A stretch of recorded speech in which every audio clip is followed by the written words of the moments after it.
Hello everyone, welcome to my YouTube channel tuition zone by Anshika.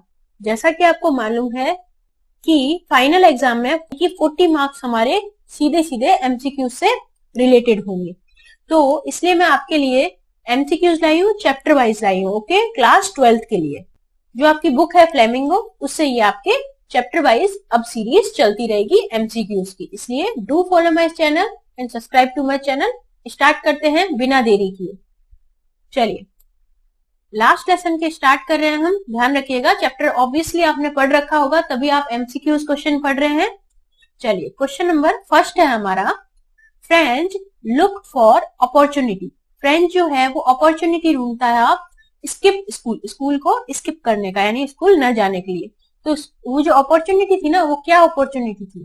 ठीक है, पहला है, क्या वो काम करना चाहता था मिल्स में, या गो फिशिंग यानी फिशिंग करने जाना चाहता था। थर्ड ऑप्शन है वाटर द प्लांट्स, प्लांट्स को वाटर करना चाहता था, या कलेक्ट बर्ड्स के एग, बर्ड्स के जो एग होते हैं उनको कलेक्ट करना चाहता था। बताइए जल्दी से, सोचिए। और एंडिंग में आपको ये बताना है कि आउट ऑफ 25 आपके कितने आंसर्स करेक्ट हुए। ओके, इसका आंसर दीजिए जी। सोच लिया आपने क्या आंसर है आपका? एक बार अपनी कॉपी में लिख लीजिएगा।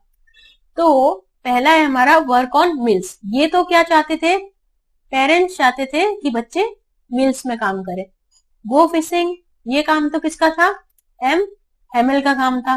वाटरिंग द प्लांट्स, ये कौन करता था? स्टूडेंट्स मिलके वाटर करते थे एम हेमल के जो छोटा सा बगीचा था उसमें। और तो बचा क्या ऑप्शन? हमारा डी ऑप्शन। फ्रेंच को क्या पसंद था? कलेक्ट करना बर्ड के एग्स। ओके, चलिए क्वेश्चन नंबर 2 पे चलते हैं हम हमारे। मैं कोशिश करूंगी जल्दी से जल्दी आपको ये एमसीक्यूज करा दे ताकि आपका टाइम वेस्ट ना हो। क्वेश्चन नंबर 2 है हमारा, M Hamel is introduce. M Hamel जो है ना, इंट्रोड्यूस यानी कि दिखाए गए हैं as rural building teacher. Rural building teacher, ये देखिए, ये वर्ड जो इसे मैंने बॉक्स में लिया, इसका मतलब होता है काफी स्ट्रिक्ट टीचर, है ना। तो बताइए, दिस डेमोन्स्ट्रेट यानी कि इसको एक तरीके से रूलर जो होता है ना, उसको बजाते रहते हैं या डराते रहते हैं रूलर से, यानी कि स्केल से। तो उनको डेमोन्स्ट्रेट यानी कैसा बताया जाता है? फर्स्ट है, क्या वो इसलिए रूलर बजाते थे अपना कि वो बहुत चिंतित थे यानी कि कंसर्न थे।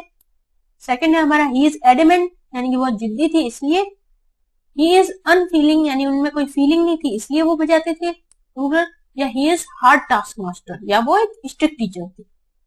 आपका आंसर तो शो हो गया होगा, ऑप्शन है हमारा डी। वो बहुत ही स्ट्रिक्ट टीचर थे, एक तरीके से हार्ड टास्क मास्टर थे, यानी कि काम बहुत ज्यादा करवाते थे, तो इसलिए उनको रूरल बिल्डिंग टीचर बोला गया है। क्वेश्चन नंबर 3 है हमारा, हाँ, what does M Hamel's motionless posture reflect. अब देखिए, ये है मोशनलेस पोस्चर यानी कि बिना हिले डुले। ठीक है, हम बोलते हैं ना कि अपना पोस्चर सीधा रखिए, यानी कि थोड़ा झुक के क्यों बैठे हो, सीधा बैठो, कमर सीधी रखो। तो वो पोस्चर अलग होता है, लेकिन यहाँ पे जो पोस्चर है वो है मोशनलेस पोस्चर, यानी कि बिल्कुल बिना हिले डुले वो शांति से अपने चेयर पे बैठे थे। तो वो पोस्चर क्या रिफ्लेक्ट करता है? रिफ्लेक्ट यानी बताना। तो ए ऑप्शन है, the school is dismiss, school खत्म हो चुका था इसलिए। सेंस ऑफ फाइनलिटी, क्या अंत आ चुका था उनके पढ़ाने का इसलिए। चेंजिंग ऑर्डर्स ऑफ लाइफ, जो लाइफ थी वो चेंज होने वाली थी, उसका ऑर्डर चेंज होने वाला था इसलिए वो शांति से बैठे थे। फीलिंग ऑफ नॉस्टैल्जिया, या उन्हें पुरानी बातें याद आ रही थी। जल्दी से सोचिए और मैं आंसर बताती हूँ आपको। आंसर है इसका B option, sense of finality, है ना। अब एक तरीके से फाइनल स्टेज पे आ चुका था, एम हेमल है जो फ्रेंच नहीं पढ़ाएंगे और एक तरीके से उनके जाने का समय आ चुका है। ठीक है, अब है हमारा क्वेश्चन नंबर 4। क्वेश्चन नंबर 4 है हमारा, what does the last lesson symbolize. जो लास्ट लेसन है ना, वो सिंबलाइज यानी क्या बताता है हमें, ठीक है, उसका सिंबल क्या है ये बताना है। फर्स्ट है हमारा, ए लॉस, क्या लॉस हो गया था? ये तो हुआ ही था, हम मानना पड़ेगा।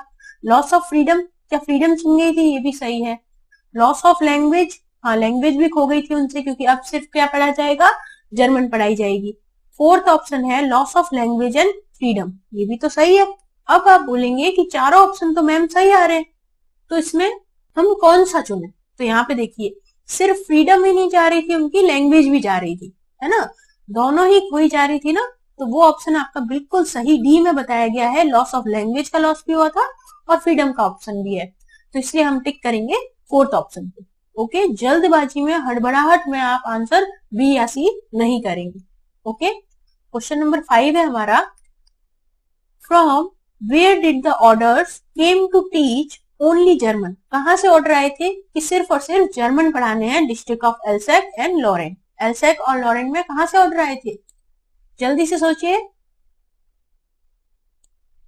जी, आंसर है आपका सी, जर्मनी से ही आए थे, लेकिन जर्मनी के किस एरिया से आए थे? बर्लिन से आए थे वो ऑर्डर्स। ओके, क्वेश्चन नंबर 6 पे चलते हैं। आई होप आप लोग काउंट कर रहे होंगे और कमेंट बॉक्स में मुझे आंसर देंगे कि 25 में से आपके टोटल कितने करेक्ट हुए। क्वेश्चन नंबर 6 है हमारा, why was friends reluctant to go to school. Question समझना बहुत जरूरी है, इसलिए आपको ये जानना जरूरी है कि रिलेक्टेंट का मतलब क्या होता है। वो होता है आपका अनइंटरेस्टेड, यानी कि कोई भी चीज में इंटरेस्टेड नहीं होना, तो वो रिलेक्टेंट हो जाता है। तो स्कूल जाने के लिए वो इंटरेस्टेड क्यों नहीं था फ्रेंड्स, ये बताना है आपको। ऑप्शन फर्स्ट है हमारा, wanted to enjoy warm sunlight, क्या उसे गर्म सनलाइट जो चाहिए थी, या फिर वांटेड टू सोल्जर्स को ड्रिल करते हुए देखना था उसे, वांटेड टू एंजॉय आउटडोर, क्या उसे बाहर जाना था, बाहर जाके एंजॉय करना था, ठीक है, इसलिए वो नहीं जाना चाहता था। और lesson on participle was not prepared, उसका जो पार्टिसिपल का लेसन था वो तैयार नहीं था, इसलिए वो रिलेक्टेंट था, यानी कि स्कूल जाना नहीं चाहता था। जल्दी से आंसर दीजिए। आपने आंसर सोच लिया होगा, आंसर है हमारा डी, ठीक है, क्योंकि उसका पार्टिसिपल से रिलेटेड टॉपिक जो स्टार्ट तैयार नहीं था, इसलिए वो स्कूल नहीं जाना चाहता था, स्टार्टिंग में ही बता दिया गया था। क्वेश्चन नंबर 7 है हमारा, what did French find on reaching school. School पहुंचने के बाद, रीचिंग यानी पहुंचने के बाद उसने क्या पाया। फर्स्ट है पीपल वर डांसिंग, क्या लोग डांस कर रहे थे, ये पाया उसने। स्कूल वॉज क्लोज, स्कूल बंद था। पुलिस पेट्रोलिंग, पुलिस जो है वो पेट्रोल पहरा दे रही थी। या स्ट्रेंज क्वाइटनेस, जल्दी से बताइए।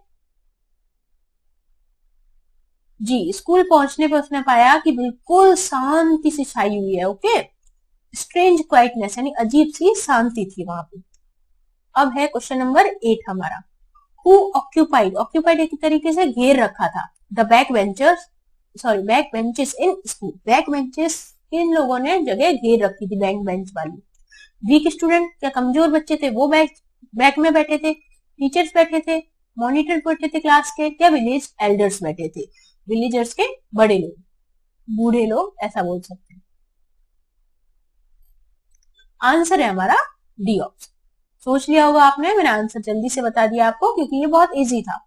और एक का नाम तो आपको बताया भी था, याद है आपको, हॉसर, इसका नाम भी लिया था, याद होगा आपको। ये विलेजर, एक अगर पूछा जाए कोई एक विलेजर का नाम बताओ तो ये हॉसर। ओके, नेक्स्ट पे चलते हैं हम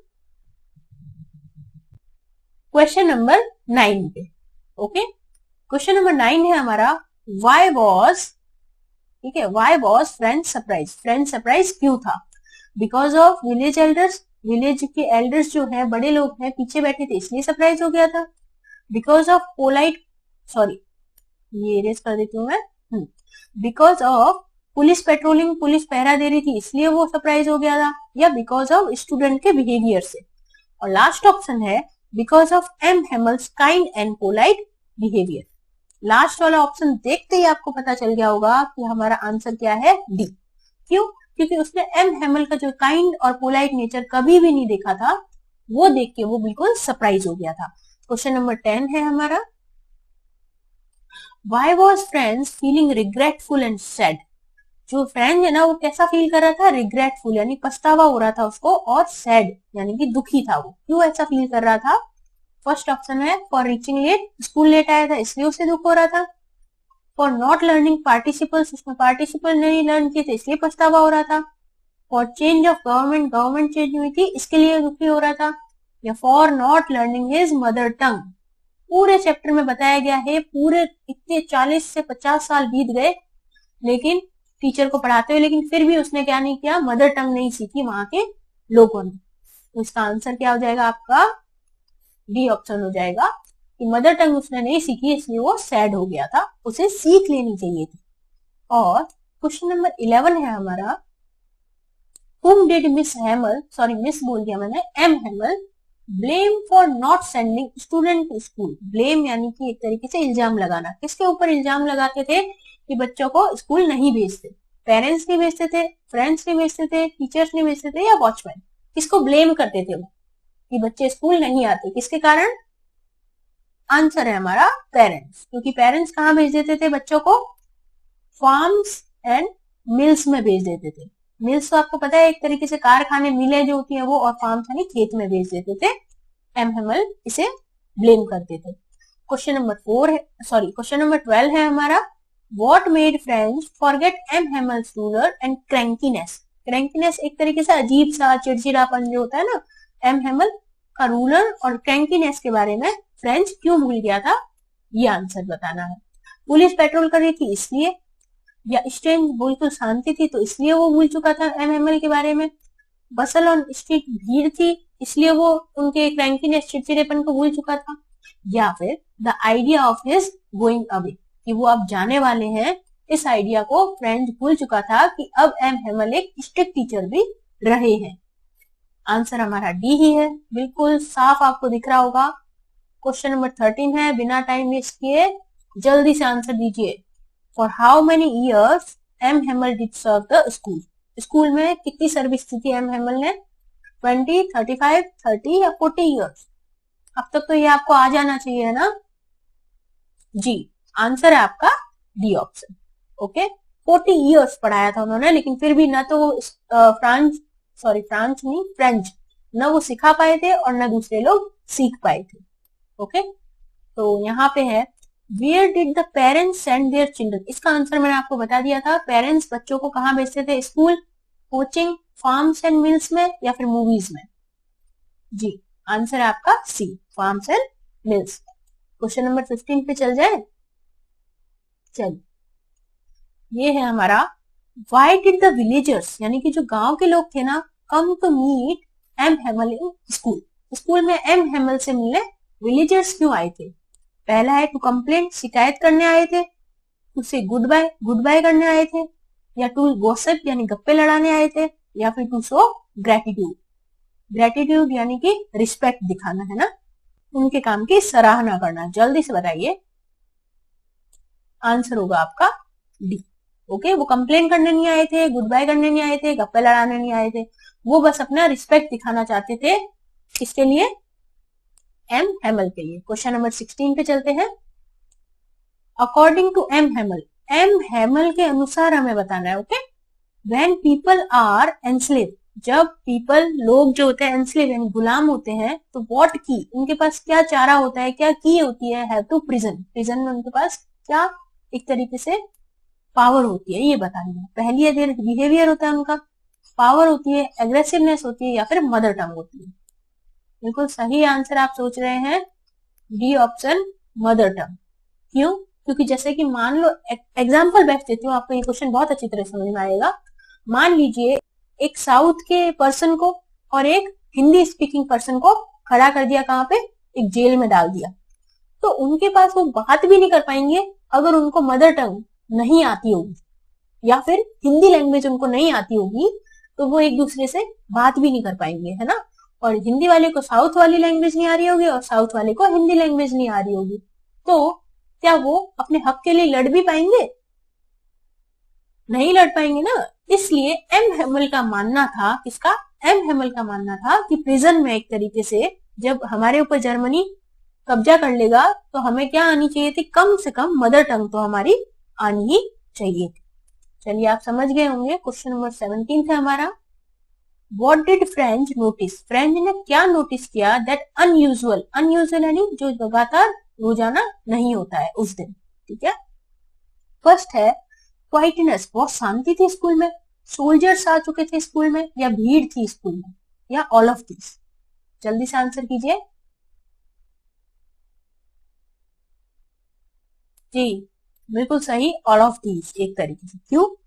क्वाइटनेस तो थी, सोल्जर्स भी थे आपने देखा था, और भीड़ भी थी।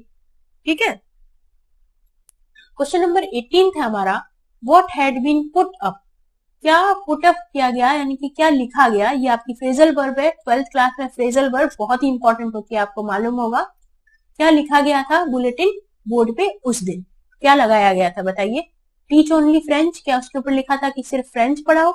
Speak only English, teach only German, या टीच ऑल ऑफ दीज। अब देखिए आंसर आप सोच लीजिए एक बार। चलिए देखिए, जो जर्मनी था ना, उसने कब्जा किया था किसके ऊपर, फ्रांस के ऊपर। क्या वहां पे जर्मनी फ्रेंच पढ़ाने देगा, नहीं पढ़ाने देगा ना, क्योंकि उसने खुद कब्जा किया है। और इंग्लिश क्यों पढ़ाने देगा, क्योंकि जर्मनी की लैंग्वेज तो जर्मन है। तो आप समझे, आपका ऑप्शन क्या होगा सही, सी ऑप्शन होगा, टीच ओनली जर्मन, सिर्फ जर्मन पढ़ाया जाए, ये बुलेटिन बोर्ड पे लिखा था। ओके, क्वेश्चन नंबर 19 है हमारा। हम एंडिंग की तरफ बढ़ रहे हैं, अपना स्कोर कमेंट बॉक्स में जरूर लिखिएगा और सब्सक्राइब भी करिएगा चैनल को। तो what change French feeling about M Hamel's and school, French की जो फीलिंग है ना, उसको किसने चेंज कर दिया, एम हेमल और स्कूल के बारे में। स्कूल के और एम हेमल के बारे में फ्रेंच जो भी सोचता था, वो एंडिंग में जाते जाते चेंज क्यों हुई वो फीलिंग, ये बताना है। तो ए ऑप्शन है हमारा, पुलिस पेट्रोल कर रही थी, पुलिस पहरा दे रही थी, इसलिए फीलिंग बदल गई उसकी। या ऑर्डर आया था बर्लिन से कि वो अब एम हेमल को वहां से जाना पड़ेगा, तो ये सही, इस चीज ने फीलिंग को बदल दिया। स्ट्रिक्ट वर्ड एम हेमल की बहुत गुस्से वाले वर्ड थे, उस चीज ने बदल दिया। या नन ऑफ दीज, गुस्सा तो किया ही नहीं था एम हेमल ने, आपको मालूम होगा लास्ट वाले क्लास में। पुलिस पेट्रोल कर रही थी, ये भी कोई मतलब का नहीं है। आंसर हमारा हुआ ऑर्डर फ्रॉम बर्लिन। जो फ्रेंच को मालूम पड़ा कि ऑर्डर आया है और एम हेमल जाने वाले हैं, और हमने अभी तक फ्रेंच भी नहीं सीखी है, तो उसकी वो फीलिंग चेंज हो गई थी एम हेमल के बारे में।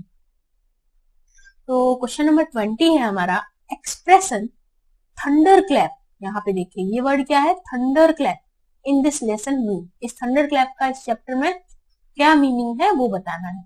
ए ऑप्शन है loud but not clear, loud आवाज और क्लियर आवाज। या स्टार्टलिंग यानी एकदम से चौंक जाना, एंड अनएक्सपेक्टेड यानी जो सोचा ना हो वो हो जाना। या अनप्लीजेंट यानी कि बहुत ही कोई अनप्लीजेंट चीज, यानी कि बिल्कुल खुशी न देने वाली चीज हुई है। जल्दी से बताइए थंडर क्लैप का मतलब, सोचिए सोचिए